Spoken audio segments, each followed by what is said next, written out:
ഏവർക്കും കല്ലാധുനി ന്യൂസിലേക്ക് സ്വാഗതം.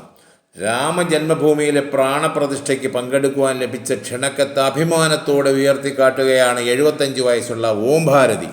33 വർഷം മുമ്പ് 1990 നവംബർ 2 രാമനാമം ജപിച്ചുകൊണ്ടിരുന്ന കർസേവകരെ ഒന്നൊന്നായി വെടിവെച്ചു കൊല്ലാൻ ഉത്തരവിട്ട മുലായം സിംഗ് സർക്കാരിൻ്റെ ഇരുണ്ട കാലഘട്ടം ഓർത്തെടുത്ത് ഓം ഭാരതി ഇന്ന് പ്രധാനമന്ത്രി നരേന്ദ്രമോദിയുടെയും മുഖ്യമന്ത്രി യോഗി ആദിത്യനാഥിൻ്റെയും മുഖ്യ കാർമ്മികത്വത്തിൽ നെഞ്ചുയർത്തിക്കൊണ്ട് നിൽക്കുകയാണ് രാമജന്മഭൂമിയിൽ ശ്രീരാമക്ഷേത്രം. എന്നാൽ സാഹചര്യങ്ങൾ അത്രയൊന്നും അനുകൂലമല്ലാതിരുന്ന ഒരു കാലത്ത് മുലായം സിംഗ് എന്ന കൊലയാളി ഇടതുപക്ഷ ആഖ്യാന ഫാക്ടറികളിലെയും മുസ്ലിം വോട്ട് ബാങ്ക് പ്രീണനവും മുന്നിൽ കണ്ട് നിരപരാധികളായ കർഷകരെ വെടിവെച്ച് കൊല്ലാൻ ഉത്തരവിട്ടപ്പോൾ പാറ പോലെ ഉറച്ചു നിന്ന് അവരെ സംരക്ഷിച്ച ഒരു ചരിത്രമാണ് കണ്ടാൽ സാധാരണക്കാരി എന്ന് തോന്നുന്ന ഈ കരുതുറ്റ വനിതയ്ക്ക് പറയാനുള്ളത്. വിശ്വ ഹിന്ദു പരിഷത്ത് മുൻ പ്രസിഡന്റ് അശോക് സിംഗാളും 125 കർസേവകരും ഓം ഭാരതിയുടെ വീട്ടിൽ അഭയം പ്രാപിച്ചവരിൽ പെടുന്നു. ഓം ഭാരതി കാഴ്ചവെച്ച മഹത്തായ ധൈര്യത്തിൻ്റെയും സഹനത്തിൻ്റെയും ആദരവായി അവർക്ക് പ്രാണപ്രതിഷ്ഠയിൽ ഒരു മുൻനിര സ്ഥാനം നൽകുവാൻ ക്ഷേത്ര ട്രസ്റ്റ് മറന്നതുമില്ല.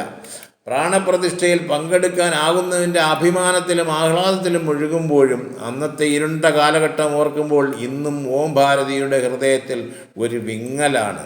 എൻ്റെ കർസേവകരുടെ രക്തവും വേദനയും അപമാനവും എനിക്ക് ഒരിക്കലും മറക്കാൻ കഴിയില്ല. രാംലല്ലയെ അദ്ദേഹത്തിൻ്റെ സ്ഥാനത്ത് പ്രതിഷ്ഠിക്കുക എന്നത് മാത്രമായിരുന്നു അവരുടെ ഒരേ ഒരു ആവശ്യം. എന്നാൽ തൻ്റെ രാഷ്ട്രീയ നേട്ടങ്ങൾക്കായി അന്നത്തെ മുഖ്യമന്ത്രി മുലായം സിംഗ് യാദവ് നിരപരാധികളായ കർസേവകർക്ക് നേരെ വെടിയുതിർക്കാൻ ഉത്തരവിട്ടു. എൻ്റെ വീട് പൂർണ്ണമായും ഒരു കൻ്റോൺമെൻറ്റായി മാറി.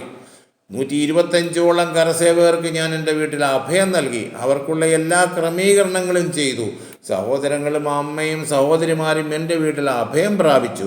എന്നാൽ അവർ പുറത്തു വരുമ്പോഴെല്ലാം ഓരോരുത്തരെയായി മുലായം സിംഗ് സർക്കാർ വെടിവെച്ചു കൊന്നു.